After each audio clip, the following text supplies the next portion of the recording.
from Quite the Thing Media. Hello, this is Edward Havens from the Film Jerk Podcast. Thank you for joining Jeff, aka Podcast Father, on this journey, sharing the great things content creators are doing. He's the indie podcaster.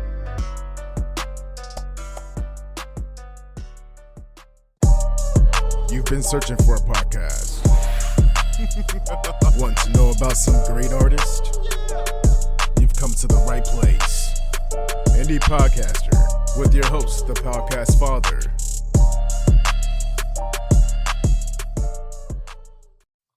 Ho, ho, ho, ho, ho. It's not Christmas time. It's Thanksgiving time. It's practically Christmas. Same thing. You're tuning in to another episode of Indie Podcaster. I'm your host, Jeff, a.k.a. Podcast Father. I still got Leah Jones hanging out with me from She Will Rock You podcast. Hello, friends. We're friends now. We've been together for 4 episodes. She Will Rock You pod is awesome. Yeah, I think we're pretty awesome. I think we're pretty funny. People seem to agree, which is always great. We have a bi-weekly rock history podcast where we take turns telling each other the story of artists that were famous before we were born. We enjoy, the motley crew shenanigans of the world. We also enjoy shining a light on the unsung heroes of the female rock world, the rock world in general. Yeah, that's our show. Perfect segue to who we're going to talk about today. Whitney Sincoff, Art Dimensions Inc. is the business she owns. I got to send you a little bit of details about her. Did you get a chance to read it all and look into any of it? Yes, she sounds like the coolest person. I've never given a thought to half of the stuff that you sent me.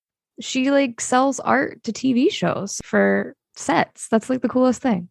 It is. And and this is a family business as well. So she took over after her mom. I don't remember the year. It was the late 90s, I believe she said, when she took over. And like you referred to, one of the things that she's kind of niched down on is where she is connecting, and she represents about 80, actually it's over 80 artists. Some of them she actually connects to these people that are making movies. And like you just said, they put the set together. And I had never thought about it either, really, how much and how important it is to have that right for a movie and a television show. It's crazy. Also, it's cool for artists. And another cool thing she's doing here is at least to own programs. So in other words, a lot of these things could cost so much money and you can get them leased for 60% of what your rental fees goes towards the actual purchase of the art. So it's a great way to, get a collection going for you yourself who's trying to buy a new house or somebody like that. But she's involved in so many cool things. That's awesome. And it's such an interesting career that I had never even thought about. So I have a heck of a lot of respect for her. Yeah, I can't wait to hear what she has to say. And also, do not forget that she has a podcast that she ties into this where she interviews the people that she's representing, the artist. Really cool topic. I don't think I've ever listened to a show about studio art. Well, you better get it together because you're gonna now. Let's quit wasting everyone's time, though. Excited to share this conversation with you. But before we do that, I'm going to take care of a little business.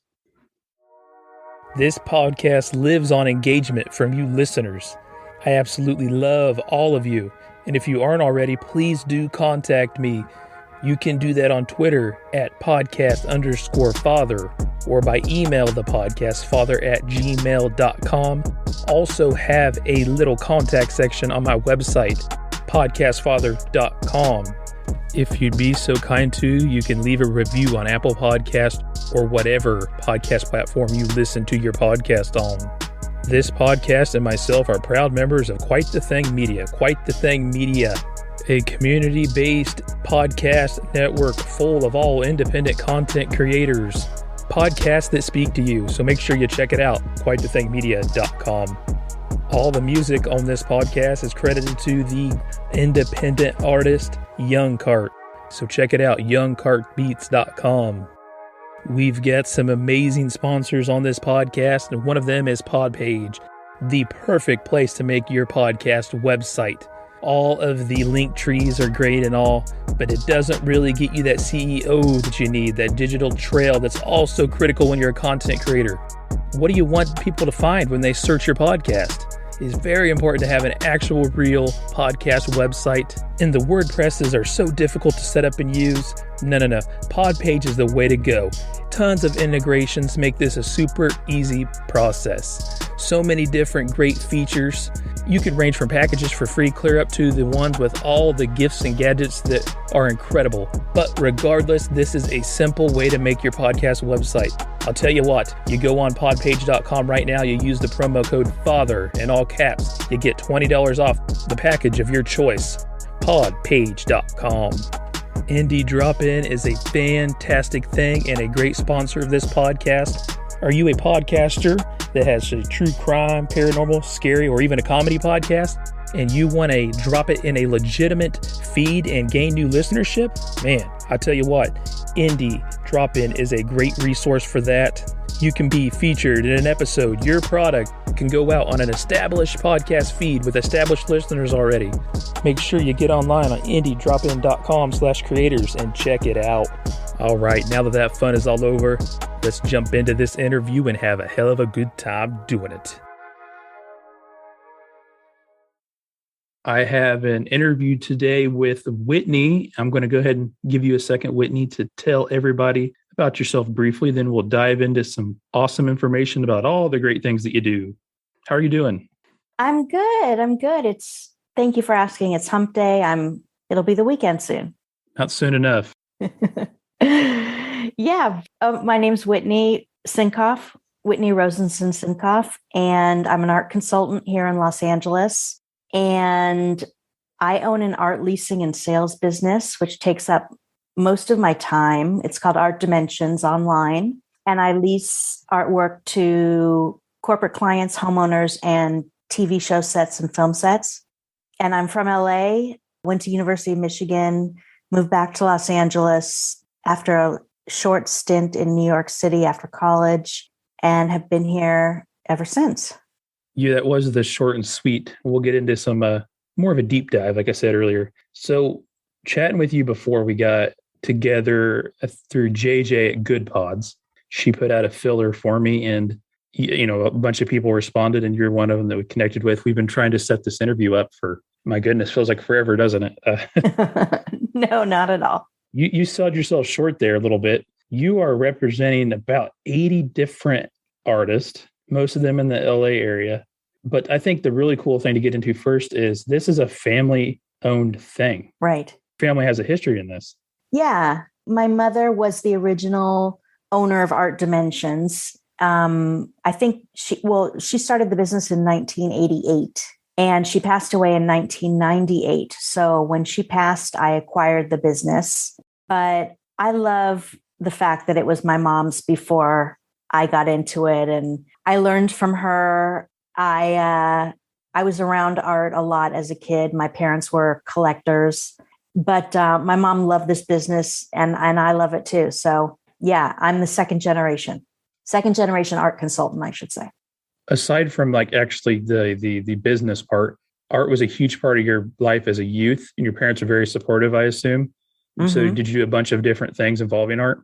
As a kid, I took a lot of art classes, and in college, my parents were very supportive. In college, I majored in history of art, and I've worked for a couple different galleries here in Los Angeles post-college. They were very supportive. I've taken drawing classes, but yeah, I don't want to sell myself short again, but I don't think art is my forte, but repping artists is my forte.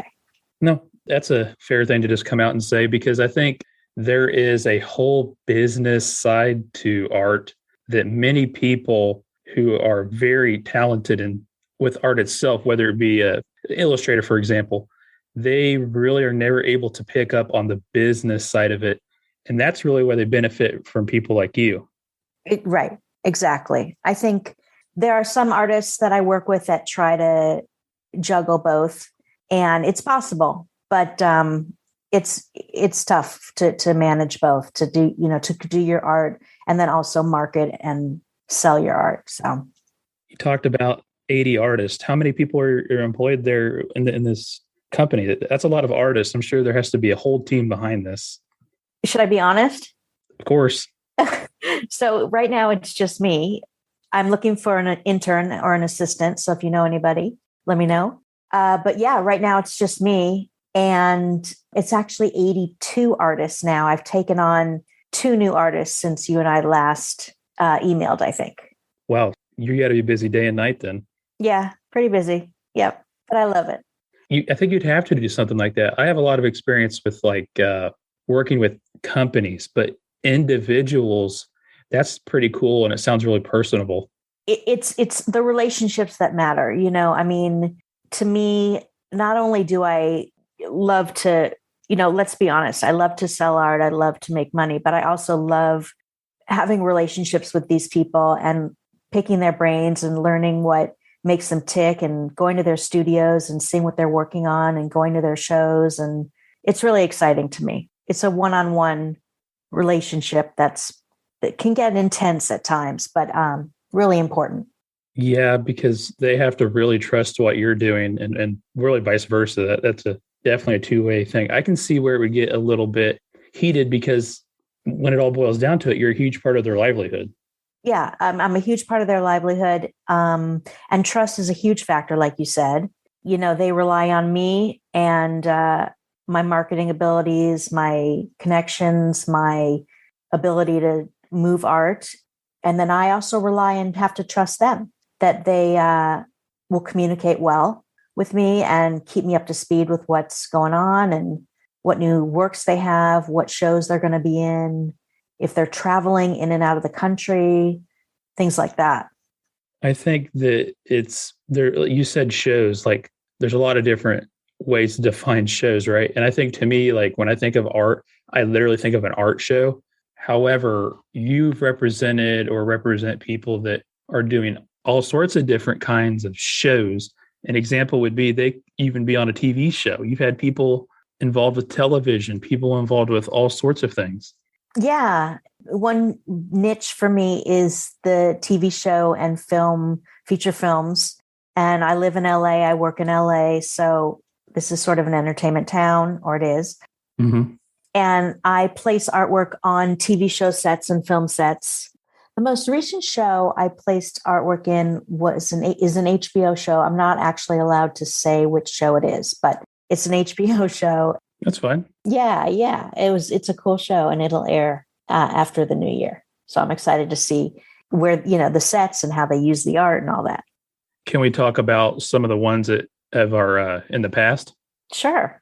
I have a couple down here that I've noted, and I'll let you finish it off. Two Broke Girls, Scandal. I see like Last Man Standing, Ocean 13. I'll let you talk about some of the movies and other shows. Okay. The TV shows that come to mind, I mean, I've done many. The TV shows that come to mind are like you said, Two Broke Girls, How I Met Your Mother, Scandal, Madam Secretary, Last Man Standing, Hunters, and Tori and Dean, Home Sweet Home, Tori and Dean, In Love. And then some movies were like Dinner with Schmucks and Little Fockers, Ocean's 13, Alvin and the Chipmunks, G-Force. And then a really cool film that my mom placed art in was Being John Malkovich. That's an older film. Yeah. So there's many more, but I don't want to bore you. Oh, Whitney, it's not boring at all. And I think when you sent me this email, when we finally got a date scheduled after going back and forwards for a couple months, I took this information, and I'm not one to build a script or anything for this podcast, but what I did do was make sure I was respectful enough to go and watch some of these, because I'll be honest, I have never watched a television show or a movie or anything else like it and thought about that before. The art that's going up in there, the scenes, I've never thought about that. So I did go back and I watched some Two Broke Girls, Last Man Standing, and then I did watch Little Fockers, and then even Dinner with Schmucks. And I was looking at the dinner scene and looking at the art in the room during those scenes. And right. I guess my point is I had just never thought about it. And there's so much to it. It just blew my mind. That's so cool that you never thought about it, because that's the vibe, right? I mean, you're not supposed to really notice greatly the artwork that's in the set, because your focus should be on the actors and the dialogue. But it's a huge part of what goes on. And I work directly with set decorators who are also looking for furniture. They're shopping for furniture, they're shopping for fabrics, they're shopping for accessories, and then also artwork for the sets. So I work one-on-one with the set decorators and help them find pieces that will really work well with the show. Yeah, it's a huge, I don't want to say career. It's just a huge niche in what I do. And there are a few art rental places in Los Angeles, a handful. So it's definitely a thing. These are important for movies. These are important for television. These are important for a lot of different things. It's just not an art. When I said art show earlier, I'm picturing a gallery, right? But it goes way beyond that. You're in LA. This makes perfect sense. You learned the business from your mom. You said she was involved in it. How far back did it go with her being involved in television and movies? So she was the original owner. I wish I could ask her, but she's no longer here. But she did a handful of films. She worked with set decorators and doing that. But my mom, actually, her main focus was placing artwork in corporate settings. So she worked with law firms and accounting firms and, marketing companies and offices such as money management firms, investment banks, law offices. So she did mostly that. But she had her hand in the entertainment world too. So I learned all of it from her, which was really cool. Sounds like you kind of put the niche and took a deeper dive into the entertainment world, though. Yeah, I agree. I did. So when you do these movie sets or television set, how much of it is like how much do they rely on you versus how much they're going to tell you what they want? If that makes sense, what I'm asking. Sure. It makes perfect sense. It's a good question. I would say it's like, 60-40. I mean, most of the time they know what they want. They've looked through my website and they come to me and say, these are the pieces that we're interested in. And then we work from there. But sometimes set decorators do get in touch and say, do you have anything like this? Do you have any textile art? Do you have any, I need something with really bold colors and it needs to be this size. So, yeah, it's both. It's both. But majority of the time, the set decorators do know specific pieces that they want. So, and I have so much inventory. I mean, I have not only is the website, but I have inventory by each artist that's not even included on the website. So there's just a lot. There's a lot of art out there and a lot to choose from, which is good, which is really helpful. Where are you storing all this stuff at? So good question. I don't store anything. I work from home. So I have about 15, 20 pieces here, but I don't store anything. All of the art is with each individual artist at their studio. So I'm driving around a lot. I'm going to studios a lot and seeing what's new with each artist. They'll invite me over. I'll go see what they're working on. I'm returning work. I'm picking up paintings, sculptures, things like that. I asked the question because when I took a closer look into it, I realized that you are, it's not a warehouse or something. You are connecting that. It could be, but you're connecting them to and representing these artists that have these bodies of work. Exactly. It's exactly what I do. First started talking, I didn't realize that. I literally thought you were just an, how am I going to word it? Agent, right? Unless you are familiar with the career field that you're in, to me, it just kind of seemed like you're an agent, but you do a lot of different roles that you play. It's fascinating. Oh, thank you.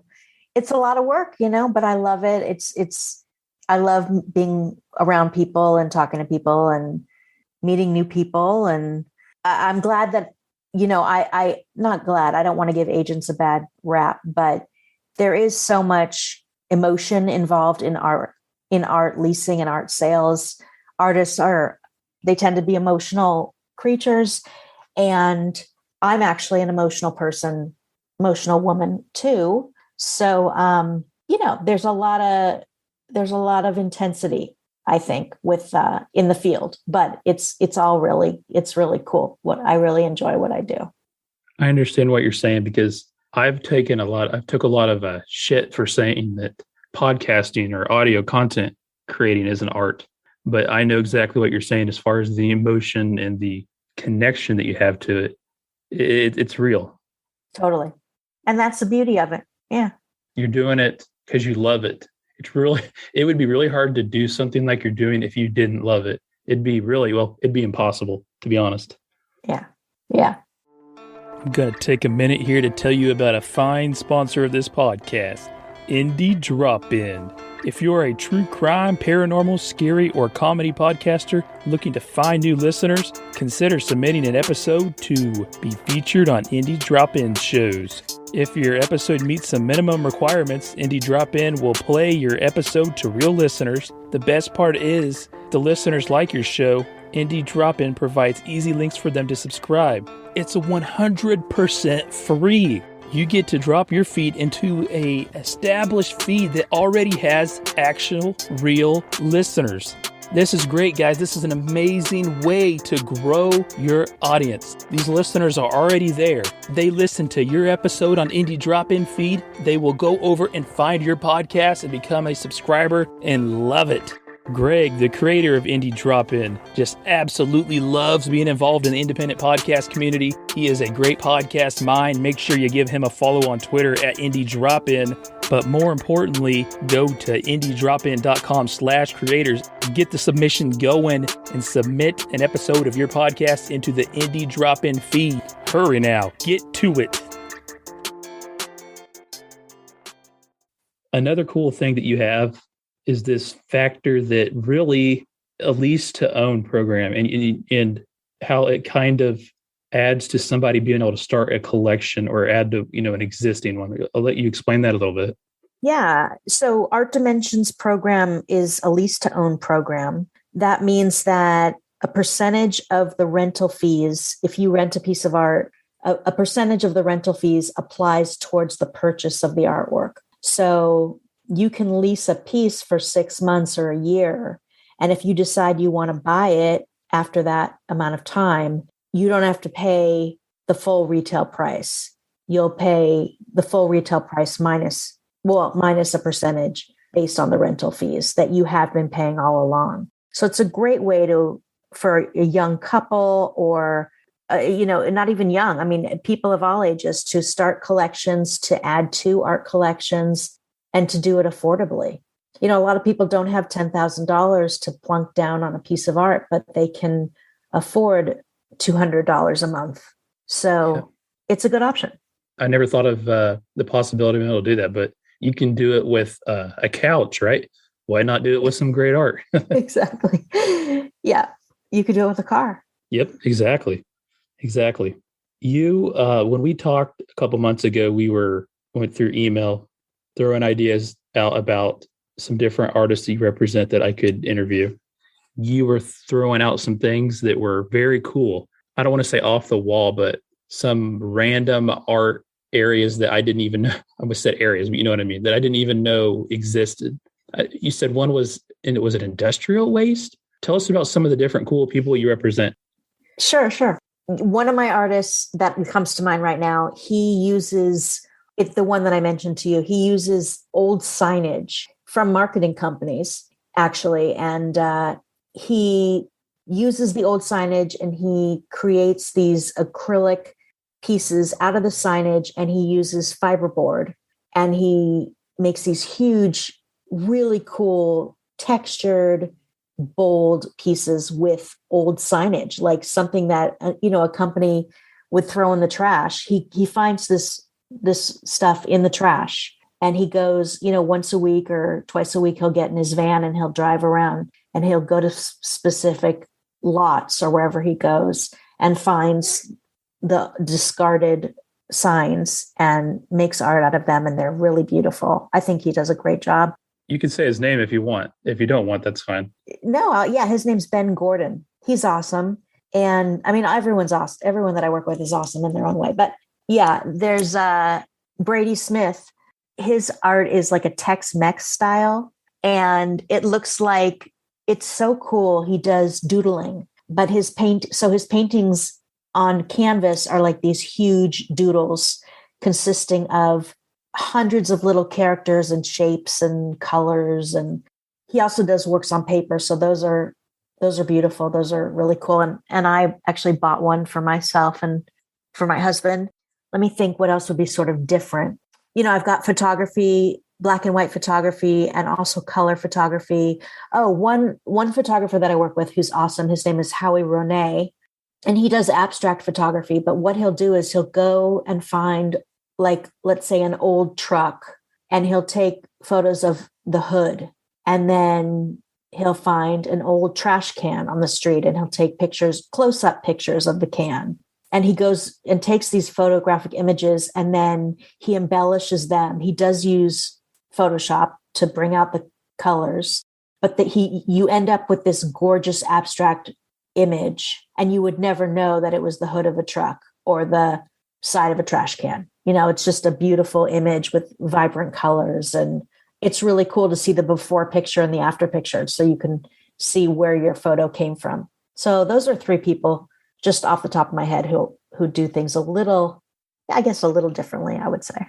When you go back and you think about when the transition happened, when you bought the company, who was your first, or did you get a handful of clients already, or how did that work? Or did you just have like one that you got first? Or do you mean clients or artists? Probably artists, right? Yeah, I did. I would say about, my mom worked with about 40 artists. Now I have 82. But out of those 40, once the business passed on to me, I would say about 75% of those people remained on the roster. And I wanted them to. I like their work. I think they're super easy or just cool to work with. So the artist stayed with Art Dimensions when it transitioned over to my possession, if that makes sense. You said you're an emotional woman earlier. I'm an emotional man. And I think that shows how much trust and respect they had for your mother. Oh, yeah. I don't say that to make a sad moment, but to remain there, they have to have a certain amount of faith in her, right? Yeah, that's so true. And that's beautifully said. Thank you. No problem at all. Well deserved. Tell us about how this business that you're in has changed over the last 30 years. How's it evolved? What kind of things have happened? Well, one is the development of the website. I mean, when my mom owned the business, we didn't have websites. We didn't have computers, really. Crazy to think about that, isn't it? It is crazy. And she, to do everything by phone and by hand is so much more laborious in a way than that. Now we do things via email and video, and it was really sort of antiquated, but the website evolved, and certainly more work with the entertainment industry. And I've had a couple shows. Now, when I say shows, I don't mean the TV shows. I mean gallery shows.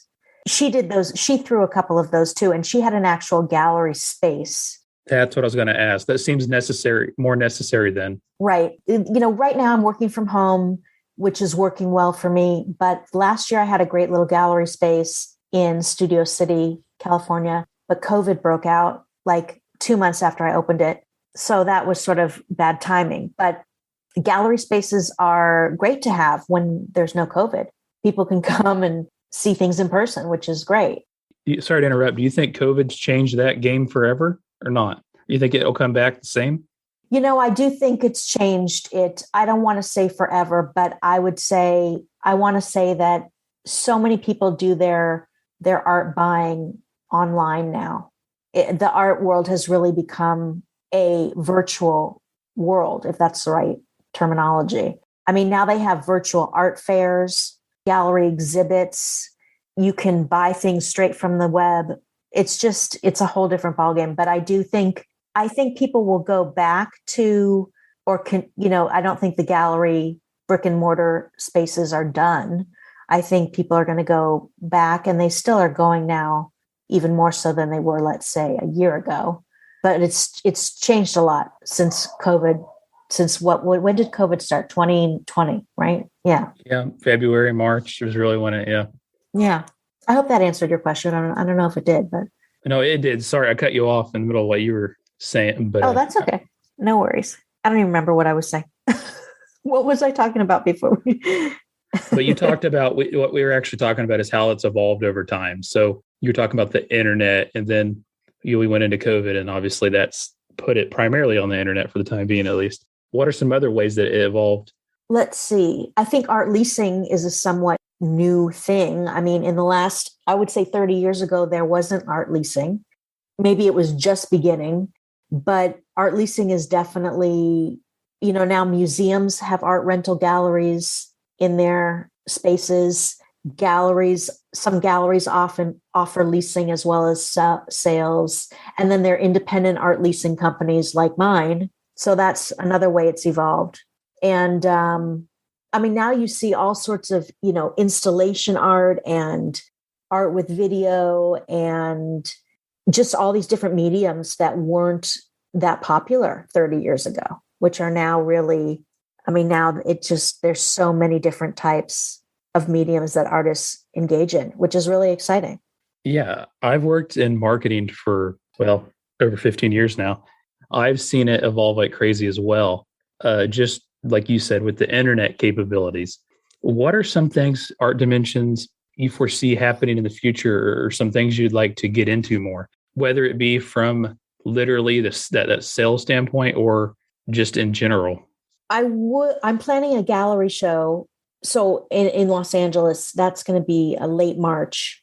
So I'm renting a gallery space in West LA, and I'm going to showcase just one of the artists that I work with. She and I are sort of partnering on this, and it'll be a beautiful show, I think. But I'd like to do more of that. Something else that really interests me is the idea of a pop-up, which is taking over a commercial space for like a month or two and having shows. I could have two or three or four different shows, one for 2 weeks, another one for 2 weeks, like so on, for those couple of months, and have a brick and mortar space and have people come and see the art in person and throw parties. And I'd like to get into that more. And I'd like to take on some more illustrators. I have a couple illustrators on my roster, but the majority of the artists that I work with are photographers, painters, and sculptors. So that's another area that I'd like to dive into. I'm sure word of mouth is still really important to the credibility of what you're doing. Totally. I believe that. And can I throw in the name of my podcast? I was segueing towards there. Yeah. Let's go ahead. Yeah. You've got a podcast. Okay. Thank you. So in March, I launched this podcast. It's called Beyond the Palette, and I interview artists. It's an interview style show. I interview artists from my roster, and I think I've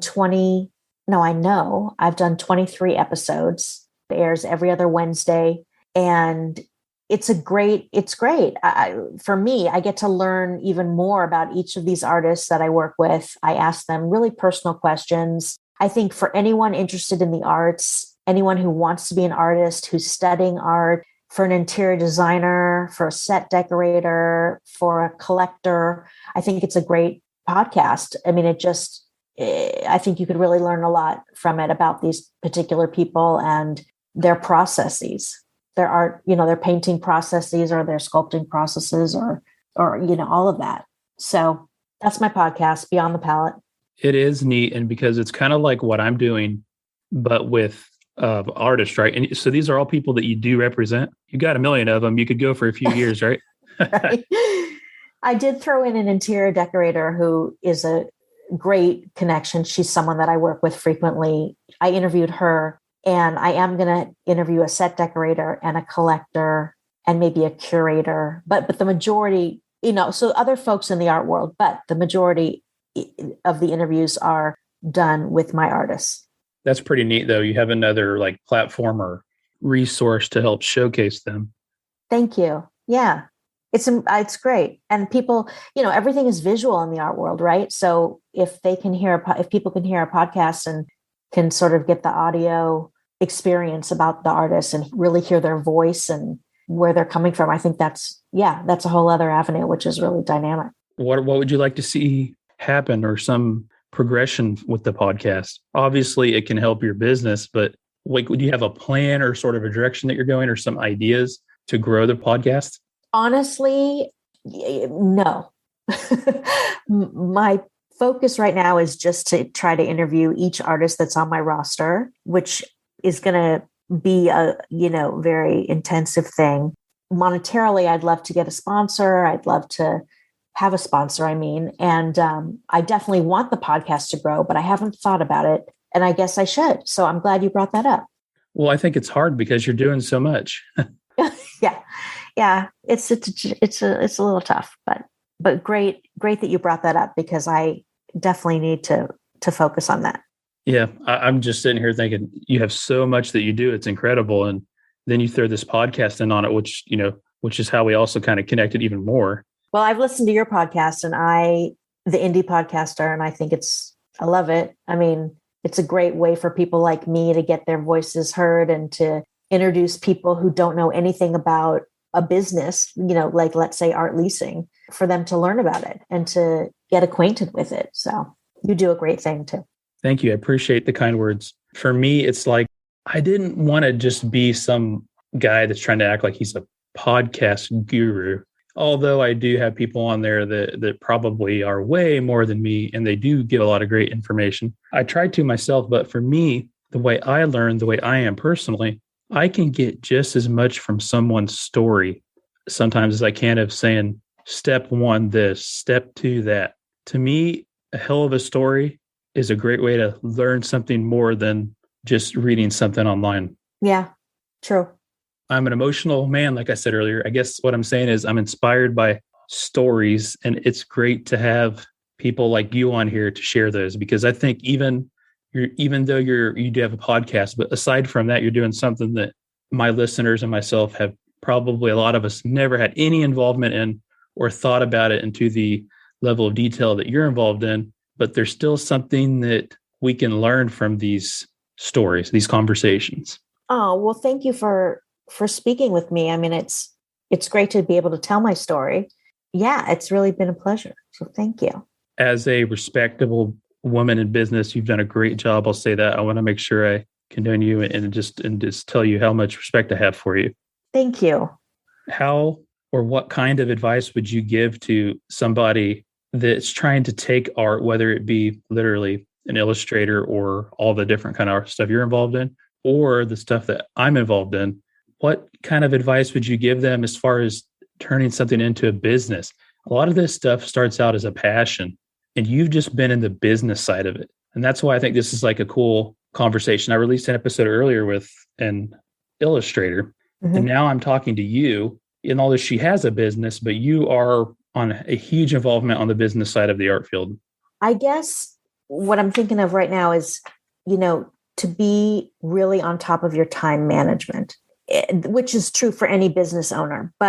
And I should say, there's so much juggling, and you wear different hats all day long, and there's a lot of different moving parts. So make sure you manage your time well. And if something isn't going the way you want it to, don't give up on it. But if the time is ticking, cut it off and then start something else, which could be a different project or a different client. A lot of times I'm working with clients, and I'm just sort of, I feel a little spent sometimes, like I can't come up with any other ideas for them for their condo or their home or their set. So I put it aside and I go do something else and come back to it. So that's kind of advice I would give, is being on top of, being really good with your time management, and just being a juggler and being able to kind of do two things at once, two different projects at once. I don't know as an artist, if an artist wants to get into business, if someone's a painter or a sculptor and they want to also sell their work, one piece of advice I would give is probably collaborate with someone, not only for ideas, but for literally like physical help. I don't know. Those are just my thoughts right now. Oh, great point. You're basically you're collaborating with all these people. I hadn't thought of it that way. That's an amazing way to put it as it relates to podcasting. I use that term a lot. I have one more question I've got to know, and I'll let you get back to your crazy day after that. What kind of podcast do you listen to? Tell me about some, besides every single episode of mine. No, I'm just kidding. I know you've listened to a few though. I do listen to yours. So I use Good Pods, which our friend JJ started. And there's one called Up First, which is an NPR. I like to listen to that every morning. And also, oh God, I don't know if I should say this out loud, but Sex with Emily is like, you know that one? Yeah, no need to be ashamed. Okay. I just find that one interesting. Yeah, no, it is. What else? Boss Ladies. And I have started listening to true crime podcasts because I love like CSI and CIS. I do challenge you, though, to continue. And I think it's hard with all the great, more mainstream ones to continue to try to find the mom and pops of podcasting, like you and your mom's business started out, and give them a listen. Totally. Thank you. Yeah. I'm such a advocate of small businesses and a supporter of small businesses. And I'm going to continue to look into indie podcasts. Definitely. Again, I really appreciate you taking the time to chat with me today. I don't like saying interview because to me, I just like more of like a flow of go with the flow and have just a conversation, just chatting. I could tell that you're like a really organized person. You can. To go into a conversation like this and have no guidance from me, like what I'm going to ask, what I'm going to talk about, you did a really good job. Oh, thank you. Well, I really enjoyed it and I appreciate your time. So thank you for having me. No problem at all. Really do appreciate you listening to this episode and checking it out. I hope you continue to do so with the next.